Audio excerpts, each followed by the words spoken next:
बिस्मिल्लाहिर्रहमानिर्रहीम। अस्सलाम वालेकुम स्टूडेंट। आज हम बेटा चैप्टर 1 का नेक्स्ट टॉपिक स्टार्ट करने लगे हैं, फिजिकल क्वांटिटी।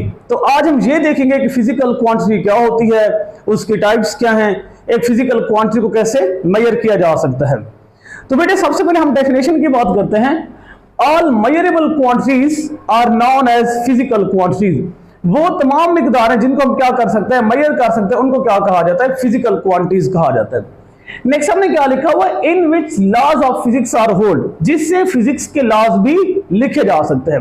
अब फिजिक्स के लॉज से बेटा क्या मुराद है, लॉज ऑफ मोशन, जैसे Newton first law, Newton second law, Newton third law. अगर बेटा मैं न्यूटन सेकंड लॉ की बात करूं तो आप जानते हैं वो किसके बराबर होता है, F equal to M A के बराबर है। यहां पे बेटा F हमारे पास फोर्स, M हमारे पास मैस और A हमारे पास क्या है, एक्सेलरेशन है। तो बेटा फोर्स भी क्या है, मेजरेबल क्वांटिटी है, मैस भी क्या है हमारे पास, मेजरेबल क्वांटिटी है, और A भी क्या है हमारे पास, एक्सेलरेशन भी क्या है हमारे पास, मेजरेबल क्वांटिटीज है। तभी हम कह रहे थे कि वो तमाम क्वांटिटीज जिनको हम क्या कर सकते हैं, मेजर कर सकते हैं और जिससे फिजिक्स के लॉज भी लिखे जा सकते हैं, उनको क्या कहा जाता है, फिजिकल क्वांटिटी कहा जाता है। अब बेटा एक फिजिकल क्वांटिटी के अंदर दो चीजें एग्जिस्ट करती हैं। एक होता है उसका मैग्नीट्यूड यानी कि मिकदार, दूसरा होता है उसका यूनिट। हम इसको एक छोटी सी एग्जांपल से समझते हैं। जैसे आप किसी शॉप पे जाते हैं, आप दुकानदार से कहते हैं मुझे 10 kg चीनी दे दें, तो वो क्या है 10 kg शुगर दे दे, 10 kg चीनी दे दें। अब बेटा ये जो 10 है ये मैग्नीट्यूड है, इनके मिकदार है, और केजी क्या है, उसका यूनिट है। यानी कि फिजिकल क्वांटिटीज में ये दो चीजें लाजमी एग्जिस्ट करती हैं, एक उसका मैग्नीट्यूड और एक उसका यूनिट। अब जैसे मैं कहता हूं जी मुझे बताएं इस मार्कर की लेंथ कितनी है, तो आप में से कोई जवाब देता है सर इस मार्कर की लेंथ लेट्स सपोज कितनी है, 2 मीटर है। कितना, 2 मीटर है। तो बेटा यहां पे 2 हमारे पास क्या है, मैग्नीट्यूड है, और मीटर क्या है, उसका यूनिट है। तो ये हमारे पास क्या है, फिजिकल क्वांटिटी। तो अच्छा आप कोई ऐसी क्वांटिटी बताएं जिसको हम मेजर ना कर सकें, जो फिजिकल क्वांटिटी ना हो। तो बेटा ये हमारे पास पॉसिबल है। जैसे मैं कहता हूं मेरे फलां दोस्त का रिजल्ट आया, वो बड़ा खुश है। कितना खुश है, क्या हम उसको मेजर कर सकते हैं? बिल्कुल मेजर नहीं कर सकते। मैं कहता हूं जी मेरा दोस्त है उसको फलां परेशानी है, वो उदास है, तो कितना वो परेशान है, कितना वो उदास है, क्या हम उसको मेजर कर सकते हैं? तो हम उसको मेजर नहीं कर सकते। ये बेटा गम या खुशी आता है फीलिंग्स में, तो फीलिंग्स को मेजर नहीं किया जा सकता। तो इसका मतलब है जो फीलिंग्स होते हैं वो हमारे पास फिजिकल क्वांटिटीज नहीं होती। नेक्स्ट बेटा हम देखते हैं फिजिकल क्वांटिटीज की टाइप्स। बेटा फिजिकल क्वांटिटीज की दो टाइप्स होती हैं, एक को हम कहते हैं बेस क्वांटिटी, दूसरे को हम कहते हैं ड्राइव्ड क्वांटिटी। तो सबसे पहले बेटा हम किसकी बात करते हैं, बेस क्वांटिटी की बात करते हैं। बेस का मतलब होता है बुनियाद। Base quantity are those quantity which can not define, यहां पे डिफाइन भी लिख सकते हैं, डिस्क्राइब भी लिख सकते हैं, ड्राइव्ड भी लिख सकते हैं। Base quantity are those quantity which can not define from the other quantity. कहना क्या चाहता है, बेस क्वांटिटी बेटा वो क्वांटिटी होती है जिसको किसी दूसरी क्वांटिटी से बनाया अखज नहीं किया जा सकता, तो उसको क्या कहा जाता है, बेस क्वांटिटी होती है। तो कहने का मतलब यह बनता है बेस क्वांटिटी बेटा ऑन इट्स ओन एग्जिस्ट करती है, इसको किसी दूसरी क्वांटिटी से बनाया नहीं जा सकता। जैसे बेटा हमने यहां पे एग्जांपल लिखी हुई है, length, mass, time, etc। Total हमारे पास कितनी बेस क्वांटिटीज होती हैं, देयर आर 7 बेस क्वांटिटीज। ये एमसीक्यू के लिए इंपॉर्टेंट है, पूछा जा सकता है हाउ मेनी बेस क्वांटिटीज, तो आपको पता होना चाहिए देयर आर 7 बेस क्वांटिटीज। तो बेटा हम इसकी दूसरी टाइप्स की बात करते हैं। दूसरी टाइप से इसकी ड्राइव्ड क्वांटिटी। अब ड्राइव्ड का मतलब ही क्या होता है, अखज करना। क्या होता है, अखज करना। यानी कि बेटा ड्राइव्ड क्वांटिटी वो क्वांटिटी होती है जिसको किससे बनाया जाता है, बेस क्वांटिटी से बनाया जाता है। तभी हमने यहां पे डेफिनेशन लिखी हुई है, derived quantity are those quantity which can define from the base quantity. यानी कि ड्राइव्ड क्वांटिटी वो क्वांटिटी है जिसको कहां से बनाया जा रहा है, बेस क्वांटिटी से बनाया जा रहा है। जैसे बेटे हम डिफाइन करते हैं किस चीज को, स्पीड को डिफाइन करते हैं। देखिए स्पीड क्या होती है, rate of change of distance. यानी कि अगर मैं स्पीड का यहां पे फार्मूला लिखूं तो वो हमारे पास बराबर है rate of change of distance.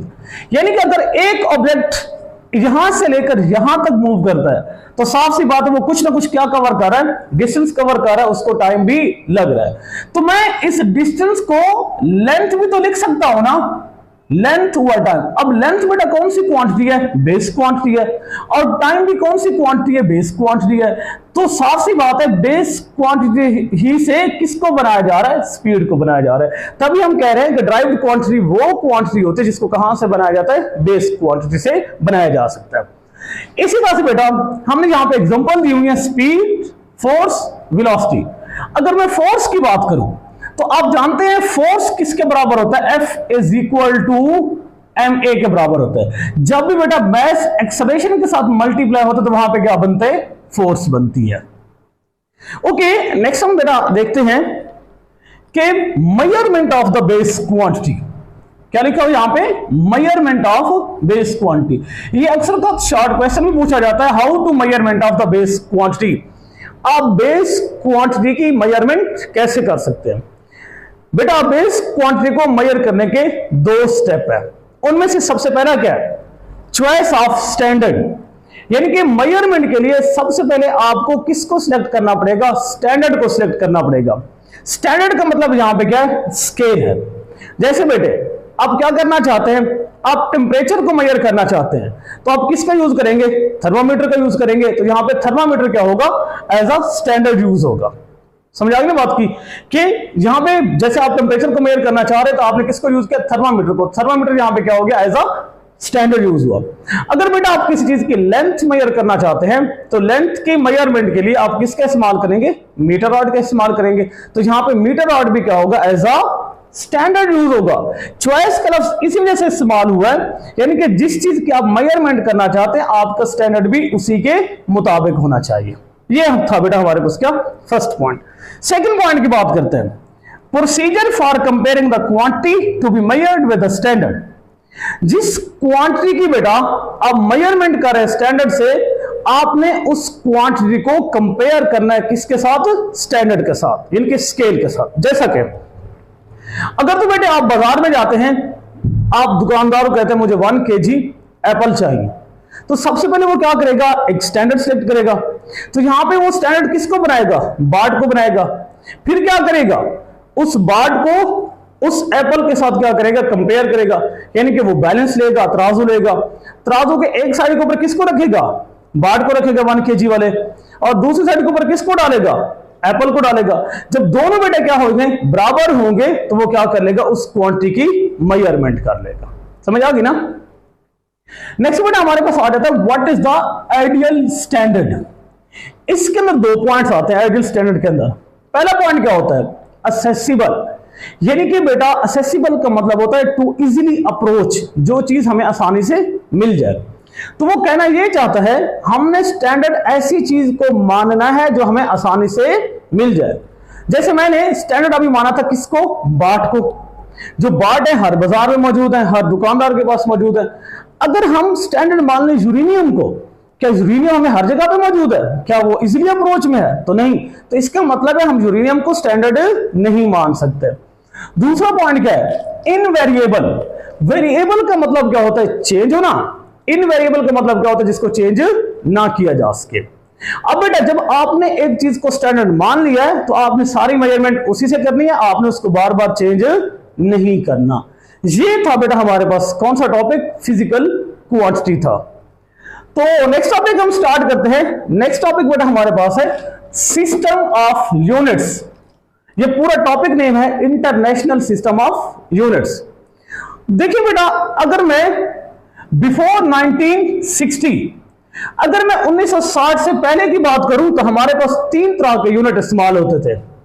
एक होता था एफपीएस, दूसरा होता था हमारे पास सीजीएस, तीसरा हमारे पास होता था एमकेएस। अब अगर मैं एफपीएस की बात करूं, इसका मतलब क्या बनता है, F mean foot, P mean बेटा पाउंड, एस मीन सेकेंड। अगर मैं सीजीएस की बात करूं, सी मीन सेंटीमीटर, जी मीन ग्राम, एस मीन सेकेंड। अगर तो बेटा एमकेएस की बात करूं, एम मीन मीटर, के mean kilogram, S mean second. तो हमारे पास ये 3 तरह के यूनिट इस्तेमाल होते थे।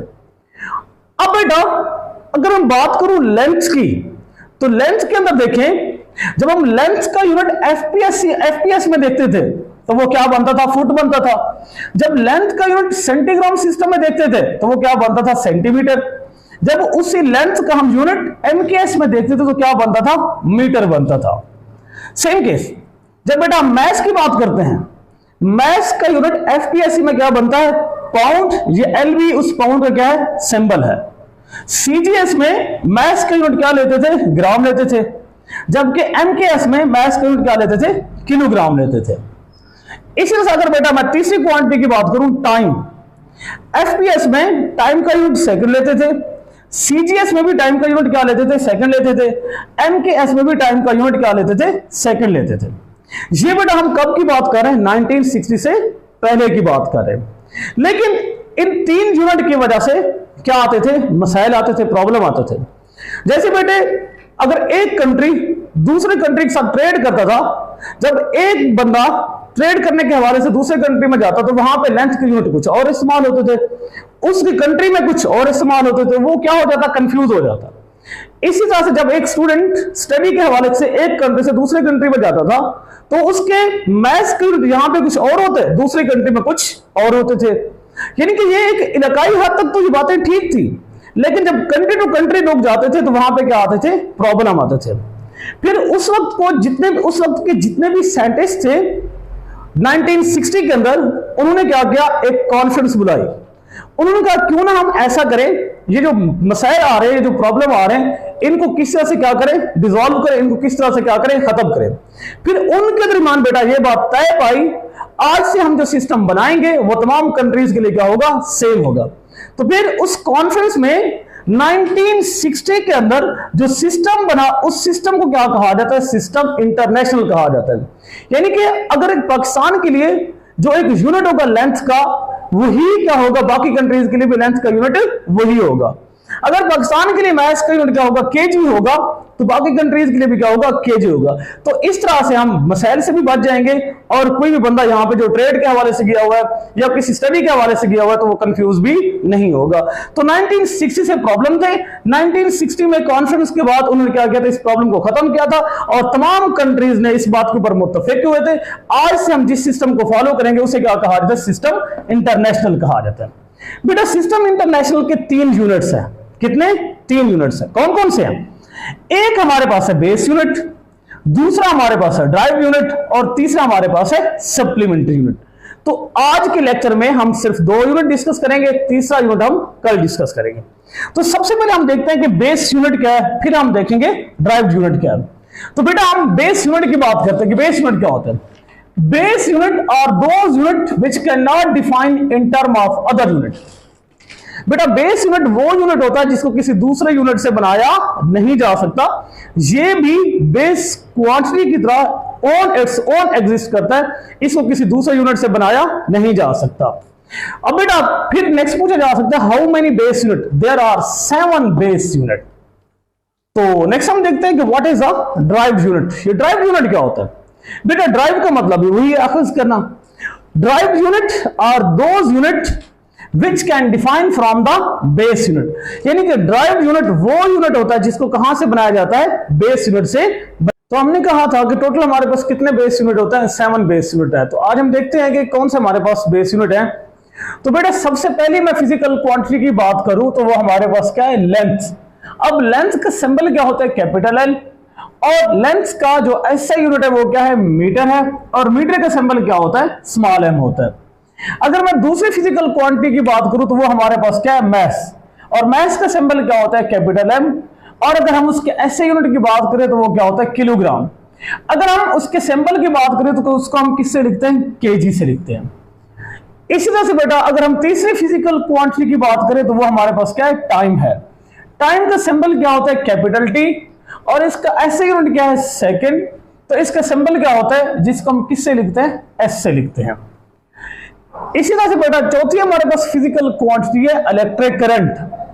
इलेक्ट्रिक करंट का सिंबल क्या होता है, कैपिटल आई। अब बेटा इसका जो एसआई यूनिट है वो क्या है, एम्पेयर। एम्पेयर बेसिकली क्या है, साइंटिस्ट नेम है। तो हमने कन्वेंशन के अंदर बात की थी कि जब भी यूनिट का नेम हमने लिखना होता है, चाहे वो स्थान का नाम ही क्यों ना हो, उसका पहला लेटर क्या होना चाहिए? स्मॉल होना चाहिए। और एम्पेयर का जो सिंबल है बेटा वो क्या होता है? कैपिटल ए होता है। इसी तरह से पांचवी हमारे पास जो फिजिकल क्वांटिटी है वो क्या है? टेम्परेचर। टेम्परेचर का जो सिंबल होता है वो क्या होता है? Capital T. और इसका जो एसआई यूनिट है वो क्या है? केल्विन। और इसका सिंबल क्या होता है? के होता है। इसी तरह से बेटा जो छठी हमारे पास फिजिकल क्वांटिटी है वो क्या है? Light intensity. इसका सिंबल क्या होता है? Capital L. और इसका एसआई यूनिट क्या है? कैंडेला। ये सी भी क्या लिखना आपने? स्मॉल लिखना है, क्योंकि ये भी किसका नेम है? साइंटिस्ट नेम है। और इस एसआई यूनिट का सिंबल क्या है? C D. लास्ट बेटा हमारे पास है physical quantity amount of substance, और इसका जो सिंबल है क्या? Small N. बेटा इसका जो एसआई यूनिट है वो क्या है? मोल, MOLE। और इसका जो सिंबल होता है वो MOL होता है। अगर तो बेटा आपने अमाउंट ऑफ सब्सटेंस का यूनिट सिंबल से लिखना चाहते हैं तो MOL लिखेंगे, ई नहीं लगाएंगे। अगर आप उसको मुकम्मल लिखना चाहते हो तो आप क्या लिखेंगे? MOLE। ये 7 हमारे पास क्या थी? फिजिकल क्वांटिटीज थी, और ये 7 क्या था? उसके यूनिट्स थे। ओके बेटा, थैंक यू।